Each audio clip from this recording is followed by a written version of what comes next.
Hi everyone, this is Sudhakar Bogam. Welcome to SB Tech Tips. In this video, we will discuss what are the features of Java. ఈ వీడియోలో జావాలో ఉన్న features ఏంటి వాటి గురించి నేను క్లియర్గా మీకు ఎక్స్ప్లెయిన్ చేస్తాను. సో ఇక్కడ జావా ఫీచర్స్నే బజ్వర్డ్స్ అని కూడా అంటారు. వీటినే బజ్వర్డ్స్ అని కూడా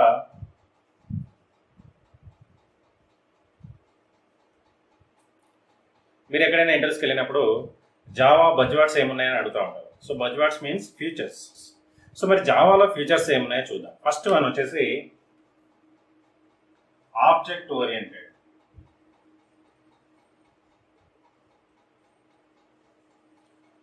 అంటే జావా అనేది ఆబ్జెక్ట్ ఓరియంటెడ్ ఫీచర్స్ని ఫాలో అవుతూ ఉంటుంది. సో మనకు తెలుసు already. So Java is a complete object oriented programming language. అంటే ఇక్కడ ప్రోగ్రామ్ వచ్చేసి divided into class and objects. అదే మనకు సి లాంగ్వేజ్ ప్రోగ్రామ్ అనుకోండి, సి లాంగ్వేజ్ ప్రోగ్రామ్ వచ్చేసి డివైడెడ్ ఇంటూ ఫంక్షన్స్. అట్లాగే మనకు జావా ప్రోగ్రామ్ వచ్చేసి డివైడెడ్ ఇంటూ ఆబ్జెక్ట్స్. అంటే ఇక్కడ జావాలో everything is an object. So జావాలో ప్రతి ఒక్కటి ఒక ఆబ్జెక్ట్. సో ఇక్కడ Java language object oriented programming కాన్సెప్ట్స్ని ఫాలో అవుతూ ఉంటుంది. సో మరి కాన్సెప్ట్స్ ఏమున్నాయి మనకు ఆబ్జెక్ట్ ఓరియంటెడ్లో అంటే ఎగ్జాంపుల్గా అబ్స్ట్రాక్షన్, ఎన్క్యాప్సులేషన్, అట్లాగే పాలిమార్ఫిజం, ఇన్హెరిటెన్స్. సో ఇలాంటివన్నీ ఆబ్జెక్ట్ ఓరియంటెడ్ ప్రోగ్రామింగ్లో పవర్ఫుల్ ఫీచర్స్. సో జావా ఈ powerful features, object oriented programming powerful features ఏవైతే ఉన్నాయో వాటిని ఫాలో అవుతా ఉంటుంది. సో కాబట్టి Java is a object oriented programming language అనొచ్చు. సో ఎగ్జాంపుల్గా అయితే ఈ 4, ఇంకా వీటితో పాటు మనకు ఇంకా కొన్ని ఆబ్జెక్ట్ ఓరియంటెడ్ ప్రోగ్రామింగ్ కాన్సెప్ట్స్ ఉన్నాయి. సో వీటి గురించి నేను నెక్స్ట్ వీడియోలో మీకు క్లియర్గా ఎక్స్ప్లెయిన్ చేస్తాను. So Java is a object oriented programming language. So ఇది ఫస్ట్ ఫీచర్. అట్లాగే ప్లాట్ఫామ్ ఇండిపెండెంట్.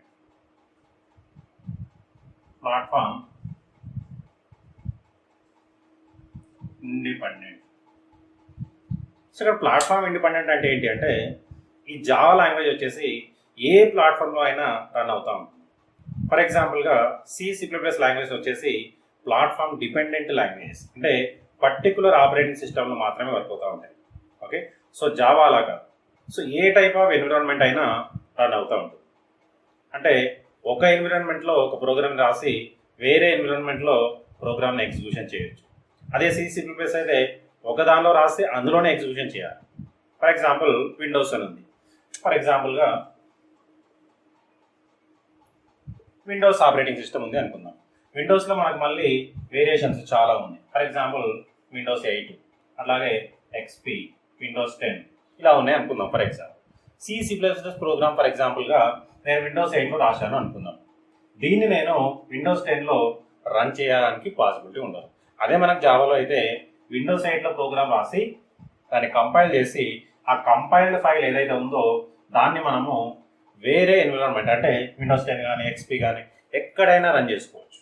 సో దీనివల్ల మనకి ఏంటంటే ప్లాట్ఫామ్ ఇండిపెండెంట్ అని పిలుస్తూ ఉంటాం. So Java is A platform independent language. అంటే ఎనీ ఆపరేటింగ్ సిస్టంలో వర్క్ అవుతూ ఉంటుంది. సో ఏ ఆపరేటింగ్ సిస్టంలో అయినా జావా అనేది రన్ అవుతూ ఉంటుంది. సో దీన్ని మనము ప్లాట్ఫామ్ ఇండిపెండెంట్ అంటాం. అంటే రైట్ వన్స్ రన్ ఎనీవేర్ అన్నట్టు. ఒకటేసారి మనం ప్రోగ్రామ్ రాస్తూ ఉంటామో దాన్ని మనం ఏ ఎన్విరాన్మెంట్లో అయినా ఎగ్జిక్యూషన్ చేసుకోవచ్చు. ఆ కంపైల్డ్ ఫైల్ తీసుకోవాలి. సో అందువల్ల మనము Java is A platform independent language అంటాం. సో అట్లాగే మనకి థర్డ్ వన్ వచ్చేసి పోర్టబుల్. పోర్టబుల్ అంటే ఒక సిస్టంలో నుండి ఇంకో సిస్టంలోకి మూవ్ చేయడం. అంటే జావాలో జావా ప్రోగ్రామ్ని మనం కంపైల్ చేసినప్పుడు ఒక డాట్ క్లాస్ ఫైల్ అనేది క్రియేట్ అవుతూ ఉంటుంది. సో జావా ప్రోగ్రామ్ని మనం కంపైల్ చేసినప్పుడు ఒక డాట్ క్లాస్ ఫైల్ అనేది క్రియేట్ అవుతూ ఉంది.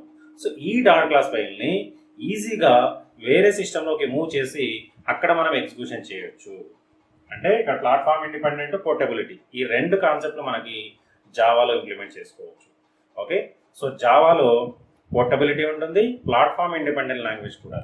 ఓకే, సో పోర్టబిలిటీ ఫర్ ఎగ్జాంపుల్గా పోర్టబుల్ టీవీ అంటాం. అంటే ఒక లొకేషన్ ఉంటే ఇంకో లొకేషన్కి ఈజీగా మూవ్ చేయడానికి పాసిబిలిటీ ఉంటుంది. సో అటువంటి దాన్ని మనం పోర్టబిలిటీ అంటాం. సో జావా అనేది కూడా పోర్టబిలిటీ అంట. సో జావా కూడా పోర్టబుల్ లాంగ్వేజ్. అంటే జావాలో రాసిన ఒక ప్రోగ్రామ్ని మనం కంపైల్ చేసినప్పుడు ఒక డాట్ క్లాస్ ఫైల్ ఒకటి క్రియేట్ అవుతుంది. సో ఈ క్లాస్ ఫైల్ని ఈజీగా వేరే సిస్టంలోకి మూవ్ చేసుకొని అక్కడ మనం ఎగ్జిక్యూషన్ చేయొచ్చు. అందువల్ల Java is A portable language. Okay, so Java అనేది పోర్టబిలిటీ కూడా కలిగి ఉంటుంది. సో ఇది కూడా మనకి జావాలో ఒక ఫీచర్. ఓకే, సో అట్లాగే సింపుల్.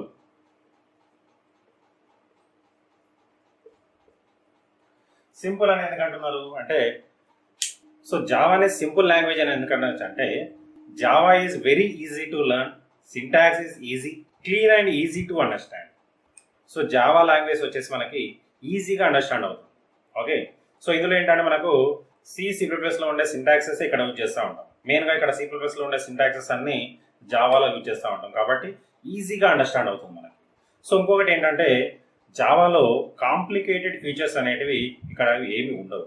అంటే C++లో మనకి పాయింటర్స్ కాన్సెప్ట్ ఒకటి ఉంది. సో అట్లాగే ఆపరేటర్ ఓవర్లోడ్ ఉంది, ఆపరేటర్ ఓవర్లోడింగ్, అట్లాగే template concept, dynamic memory allocation.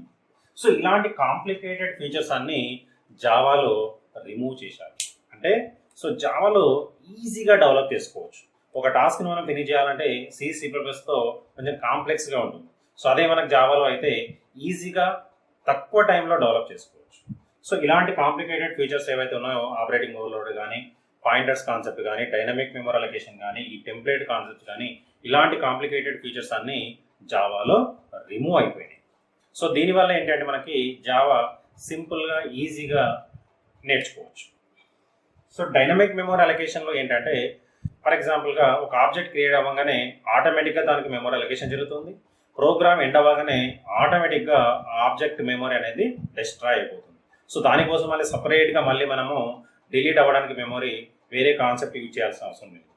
C లాంగ్వేజ్లో అయితే ఫ్రీ అనే ఒక ఫంక్షన్ యూజ్ చేస్తూ ఉంటాం, అదే C++లో అయితే డిలీట్ ఫంక్షన్ యూజ్ చేస్తూ ఉంటాం. బట్ జావాలో అలాంటి ఫీచర్స్ ఏమీ లేవు. ఆటోమేటిక్గా మనకి ఇక్కడ గార్బేజ్ కలెక్షన్ అనేది జరిగిపోతూ ఉంటుంది. సో దానివల్ల జావా అనేది సింపుల్ లాంగ్వేజ్. సో ఇది కూడా మనకు ఒక ఫ్యూచర్. Next secure. సో ఇక్కడ జావా హై సెక్యూరిటీని ప్రొవైడ్ చేస్తూ ఉంటుంది. సో ఇంటర్నెట్ అప్లికేషన్స్కి మెయిన్గా జావా హై సెక్యూరిటీని ప్రొవైడ్ చేస్తూ ఉంటుంది. సో కాబట్టి ఇక్కడ జావా అనేది సెక్యూరిటీ ప్రొవైడ్ చేస్తుంది. సో ఇంటర్నెట్ అప్లికేషన్స్కి మెయిన్గా సో జావా హై సెక్యూరిటీని ప్రొవైడ్ చేస్తూ ఉంటుంది. అంటే ఎవ్రీ జావా ప్రోగ్రామ్ సెక్యూరిటీని కలిగి ఉంటుంది. సో ఇక్కడ జావా ప్రోగ్రామ్ని హ్యాక్ చేయాలంటే పాసిబిలిటీ ఉండదు. కాబట్టి ఇంటర్నెట్ అప్లికేషన్స్ మెయిన్గా జావాతో డెవలప్ చేస్తూ ఉంటారు. So Java provides security. So ఇది కూడా మనకి జావాలో ఒక ఫ్యూచర్. నెక్స్ట్ వచ్చేసి multi threading or multi threaded. అంటే ఇక్కడ థ్రెడ్ అంటే ఏంటంటే సమ్ పార్ట్ ఆఫ్ ప్రోగ్రామ్. అంటే ప్రోగ్రాంలో మల్టిపుల్ టాస్క్ ఉంటాయి. అంటే ప్రోగ్రామ్ ఈజ్ డివైడెడ్ అంటే some parts, each part is known as one thread. అంటే ఇక్కడ థ్రెడ్ అనేది ఏంటంటే ఇండివిజువల్గా రన్ అవుతూ ఉంటుంది. అంటే ఈచ్ పార్ట్ ఇండిపెండెంట్గా ఉంటుంది. సో ఒక ప్రోగ్రాంలో ఫర్ ఎగ్జాంపుల్ ఒక ప్రోగ్రామ్ ఉంది అనుకుందాం. ప్రోగ్రాంలో థ్రెడ్ 1, థ్రెడ్ 2, థ్రెడ్ 3. సో ఈ 3 పార్ట్స్గా ఉంది ప్రోగ్రామ్ అనుకుందాం. ఇదే C++లో ఏమవుతుందంటే ఒక థ్రెడ్ రన్ అయిన తర్వాత ఇంకో థ్రెడ్ రన్ అవ్వాలి. అంటే ఫ్లో అనేది కంటిన్యూగా ఫ్లో అవుతూ ఉంటుంది. అంటే ఎగ్జిక్యూషన్ అనేది కంటిన్యూగా జరుగుతూ పోతూ ఉంటుంది. సో ఫస్ట్ థ్రెడ్ 1 ఎగ్జిక్యూట్ అవ్వాలి, తర్వాత థ్రెడ్ 2 ఎగ్జిక్యూట్ అవ్వాలి, తర్వాత థ్రెడ్ 3 రన్ అవ్వాలి. సో ఇక్కడ ఫర్ ఎగ్జాంపుల్గా థ్రెడ్ 1లో ఏదైనా ఎర్రర్ వచ్చింది అనుకోండి C++. సో అప్పుడు ఏమవుతుందంటే థ్రెడ్ 2 అనేది రన్ అవ్వదు. ఇది కంప్లీట్ అయిపోయిన తర్వాతనే థ్రెడ్ 2 అనేది రన్ అవుతుంది. So C++. సో ఇక్కడ థ్రెడ్ 1లో ఏదైనా ప్రాబ్లమ్ వస్తే ఎర్రర్ వస్తే ప్రోగ్రామ్ అక్కడికే టర్మినేట్ అవుతుంది. బట్ జావాలో థ్రెడ్స్ అనేటివి సైమల్టేనియస్గా ప్యారలల్గా ఎట్ ఏ టైంలో రన్ అవుతూ ఉంటాయి. ఓకే, సో దాన్ని మనం మల్టీ థ్రెడింగ్ అంటాం. Multi threading means more than one thread run at a time. So more than one threads run at a time is called as multi threading. అంటే ఒక ప్రోగ్రాంలో multiple threads ఇండివిజువల్గా ఉంటాయి, ఇండిపెండెంట్గా. దేని టాస్క్ దాన్నే ఉంటుంది, దీని టాస్క్ దీనిదే, దీని టాస్క్ దీనిది, ఇండివిజువల్గా ఉంటాయి. సో ఇక్కడ ఏంటంటే థ్రెడ్స్ అనేటివి ప్యారలల్గా ఎట్ ఏ టైంలో 1 by 1 రన్ అవుతూ ఉంటాయి. ఓకే, సో దీనివల్ల అడ్వాంటేజ్ ఏంటంటే CPU టైం అనేది సేవ్ అవుతూ ఉంటుంది. సో సిపియు టైం అనేది యూటిలైజ్ చేసుకుంటూ ఉంటుంది. సో జావాలో మల్టీ థ్రెడెడ్ అనేది ఒక main concept. So Java provides multi threaded concept. Okay, so ఇది కూడా మనకి జావాలో ఒక ఫీచర్. సో అట్లాగే నెక్స్ట్ వచ్చేసి రబస్ట్. రబస్ట్ అంటే ఏంటంటే స్ట్రాంగ్ అని. So Java is a strong language. So ఎప్పుడు మనం స్ట్రాంగ్ అంటాము, ఒక పర్సన్ ఉన్నాడు అనుకోండి ఫర్ ఎగ్జాంపుల్గా, ఆ పర్సన్ స్ట్రాంగ్ పర్సన్ అంటాం. అంటే అతని దగ్గర హై స్కిల్స్ ఉన్నప్పుడు ఆ పర్సన్ మనం స్ట్రాంగ్ పర్సన్ అంటాం. సో అట్లాగే Java is a strong language. అంటే ఇందులో కొన్ని స్ట్రాంగ్ ఫీచర్స్ అనేటివి ఉన్నాయి. సో ఆ ఫీచర్స్ ఏంటంటే ఎక్సెప్షన్ హ్యాండ్లింగ్ ఒకటి, అట్లాగే storage management, storage memory management అనేది ఆటోమేటిక్గా జరిగిపోతూ ఉంటుంది. సో ఆటోమేటిక్ గార్బేజ్ కలెక్షన్ ఉంటుంది. అట్లాగే సెక్యూరిటీ ప్రాబ్లం అనేది ఇక్కడ అస్సలే ఉండదు. సో హై సెక్యూరిటీని ప్రొవైడ్ చేస్తూ ఉంటుంది. సో ఇలాంటి పవర్ఫుల్ ఫీచర్స్ జావాలో ఉన్నాయి కాబట్టి so Java is a robust అంటాం. రొబస్ట్ మీన్స్ స్ట్రాంగ్ లాంగ్వేజ్ అని. ఓకే, సో ఇలాంటి ఫీచర్స్ అన్ని మనకి జావాలో ఉన్నాయి కాబట్టి Java is a robust language, strong language. ఇక్కడ గార్బేజ్ కలెక్షన్ కూడా ఆటోమేటిక్గా జరిగిపోతూ ఉంటుంది. సో అంత కష్టపడాల్సిన అవసరం లేదు. సో ఇలాంటి పవర్ఫుల్ ఫీచర్స్ అన్ని ఆటోమేటిక్గా జరిగిపోతూ ఉంటాయి. సో ఇక్కడ ఎక్సెప్షన్ హ్యాండ్లింగ్ అంటే రన్ టైంలో ఏవైనా ఎర్రర్స్ వచ్చినప్పుడు ఆటోమేటిక్గా హ్యాండిల్ చేసుకుంటూ ఉంటుంది. సగం పార్ట్ మనం చేయాల్సిన అవసరం లేదు, ఆటోమేటిక్గా సిస్టమే చూసుకుంటూ ఉంటుంది. సో జావా సాఫ్ట్వేర్ చూసుకుంటూ ఉంటుంది. సో ఇలాంటి పవర్ఫుల్ ఫీచర్స్ అన్ని మనకు జావాలో ఉన్నాయి కాబట్టి so Java language is a powerful. So Java language is a strong language. So అందుకే మనం దీన్ని రబస్ట్ అంటాం. ఓకే, సో రబస్ట్ అనేది కూడా ఒక ఫ్యూచర్. అట్లాగే ఆర్కిటెక్చరల్ న్యూట్రల్.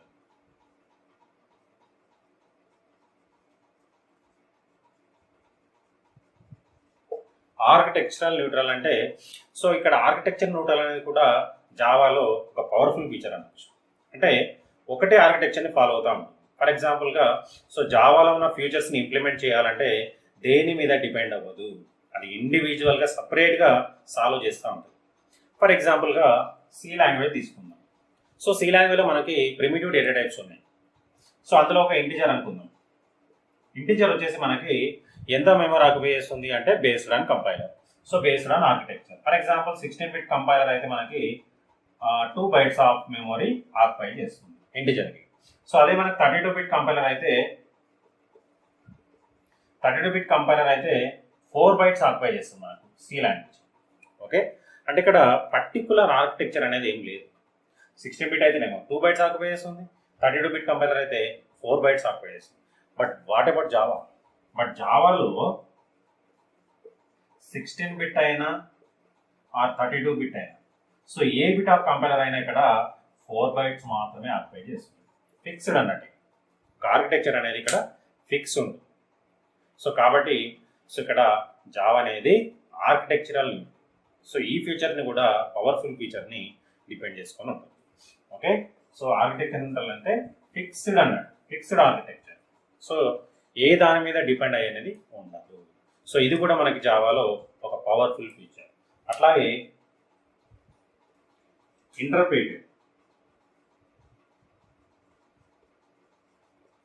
ఇంటర్ప్రిటెడ్ లాంగ్వేజ్ అంట. అంటే సో జావా అనేది ఇంటర్ప్రిటెడ్ లాంగ్వేజ్.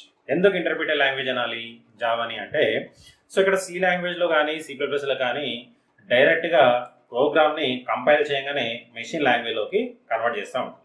ఫర్ ఎగ్జాంపుల్ ఇది సోర్స్ కోడ్ అనుకుందాం. సోర్స్ కోడ్ని కంపైలర్కి ఇస్తే డైరెక్ట్గా మనకి మెషిన్ కోడ్లోకి కన్వర్ట్ చేస్తుంది. బట్ జావాలో అలా కాదు. సో జావాలో సోర్స్ కోడ్ని కంపైలర్కి ఇస్తే ఇక్కడ మనకి బైట్ కోడ్ క్రియేట్ అవుతుంది. ఈ బైట్ కోడ్ని మళ్ళీ మనం ఏం చేయాలి అంటే JVMకి ఇవ్వాలి. సో JVM ఏం చేస్తుంది అప్పుడు మెషిన్ కోడ్ని క్రియేట్ చేస్తూ ఉంటుంది. సో ఇదంతా నేను లాస్ట్ వీడియోలో చేశాను, మీరు కావాలంటే అక్కడ చూడండి. సో ఇక్కడ JVMలో ఏంటంటే JVMలో వచ్చేసి మనకి 2 parts ఉంటాయి. సో ఇక్కడ JVMలో మనకి ఇంటర్ప్రిటెడ్ ఉంటుంది. సో ఇక్కడ ఇంటర్ప్రిటెడ్ ఏం చేస్తుంది అంటే ఈ బైట్ కోడ్ ఏదైతే ఉందో ఈ బైట్ కోడ్ని మెషిన్ లాంగ్వేజ్లోకి కన్వర్ట్ చేస్తుంది. అంటే ఇక్కడ జావాలో ట్రాన్స్లేట్ చేయడానికి మనకి ఇక్కడ 2 ట్రాన్స్లేటర్స్ యూజ్ చేస్తాం. C అయితే డైరెక్ట్ కంపైలర్ ఒకటే ఉంటుంది, అక్కడ జస్ట్ కంపైల్ చేయగానే కన్వర్ట్ అయిపోతుంది. బట్ జావాలో అలా కాదు. సో జావాలో మనము 2 ట్రాన్స్లేటర్స్ని యూజ్ చేస్తాం, ఒకటేమో కంపైలర్, ఇంకొకటేమో ఇంటర్ప్రిటర్. సో కాబట్టి మనం జావాని ఇంటర్ప్రిటెడ్ లాంగ్వేజ్ అంటాం. ఓకే, సో ఇంటర్ప్రిటెడ్ లాంగ్వేజ్ అనేది కూడా ఒక powerful feature. Next high performance.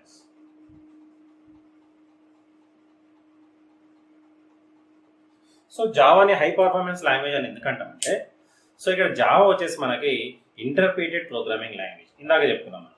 So ఇక్కడ హై పర్ఫార్మెన్స్ ఎక్కడ ఇస్తుంది అంటే ఇంటర్ప్రిటెడ్ ప్రోగ్రామింగ్ లాంగ్వేజెస్లో జావా అనేది హై పర్ఫార్మెన్స్ ఇస్తుంది. ఎందుకు హై పర్ఫార్మెన్స్ ఇస్తుంది అంటే, ఫర్ ఎగ్జాంపుల్గా ఇది సోర్స్ కోడ్, ఇది ఒక ప్రోగ్రామ్ అనుకుందాం, ఇది సోర్స్ కోడ్. సో ఏం చేస్తుంది, తర్వాత కంపైలర్కి ఇస్తుంది. కంపైలర్ ఏం చేస్తుంది, బైట్ కోడ్ని క్రియేట్ చేస్తుంది.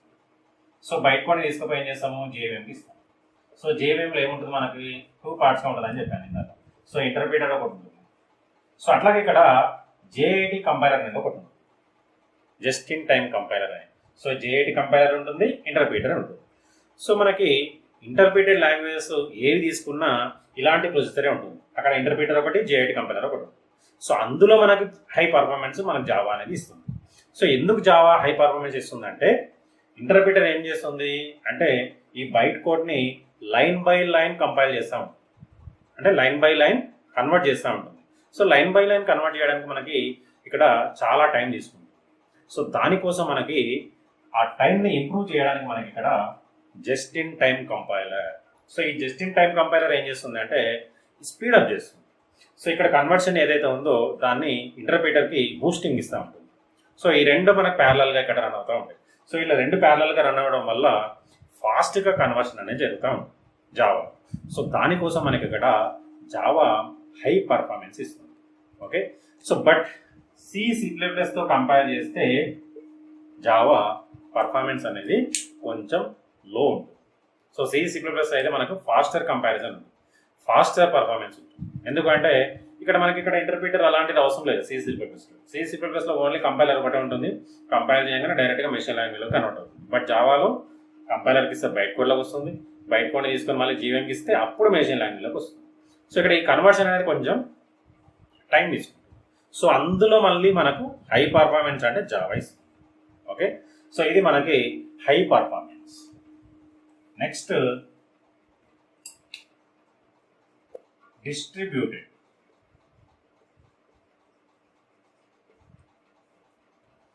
సో ఇక్కడ Java, using Java we can develop distributed applications. So distributed applications అంటే ఇంటర్నెట్ అప్లికేషన్స్, అంటే network applications. So Java use చేసి మనము డిస్ట్రిబ్యూటెడ్ అప్లికేషన్స్ కూడా డెవలప్ చేయొచ్చు. అంటే జావా సపోర్ట్స్ డిస్ట్రిబ్యూటెడ్ అప్లికేషన్స్. మరి డిస్ట్రిబ్యూటెడ్ అప్లికేషన్ని డెవలప్ చేయాలంటే జావాలో 2 మెయిన్ కాన్సెప్ట్స్ ఉన్నాయి. అవేంటంటే ఒకటి RMI, సెకండ్ వన్ వచ్చేసి EJB. RMI అంటే ఏంటంటే రిమోట్ మెథడ్ ఇన్వోకేషన్. EJB అంటే ఏంటంటే ఎంటర్ప్రైజ్ జావా బీన్స్. ఈ 2 కాన్సెప్ట్స్ యూజ్ చేసి మనము జావాలో డిస్ట్రిబ్యూటెడ్ అప్లికేషన్స్ని డెవలప్ చేయొచ్చు. ఓకే, సో ఇక్కడ RMI, EJB ఈ 2 కాన్సెప్ట్స్తో జావాలో డిస్ట్రిబ్యూటెడ్ అప్లికేషన్స్ని డెవలప్ చేయొచ్చు. అంటే ఇంటర్నెట్ అప్లికేషన్స్ అన్ని మనము జావాతో కూడా క్రియేట్ చేసుకోవచ్చు. ఎగ్జాంపుల్గా ఇంటర్నెట్ ప్రోటోకాల్స్ ఉన్నాయి, TCP/IP, అట్లాగే UDP. సో ఇలాంటి ప్రోటోకాల్స్ని జావా అనేది ఈజీగా సపోర్ట్ చేస్తూ ఉంటుంది. ఓకే, సో అందువల్ల మనము జావాని డిస్ట్రిబ్యూటెడ్ లాంగ్వేజ్ అని కూడా అనొచ్చు. ఓకే, సో ఇలాంటి పవర్ఫుల్ ఫీచర్స్ అన్ని జావాలో ఉన్నాయి. వీటినే మనము జావా బజ్వర్డ్స్ అంటాము. సో ఎక్కడైనా మీరు ఇంటర్వ్యూస్కి వెళ్ళినప్పుడు what are the Java buzzwords అంటాడు. బజ్వర్డ్స్ అంటే చాలా మంది కొంచెం కన్ఫ్యూజ్ అవుతూ ఉంటారు. So buzzwords means futures. Okay, so ఇవి మనకు జావాలో మెయిన్గా ఫ్యూచర్స్. ఏమేమైనా ఫీచర్స్ అంటే object oriented programming language, platform independent, portability, simple, secure, multithreaded, robust, architectural neutral, interpreted, high performance, distributed.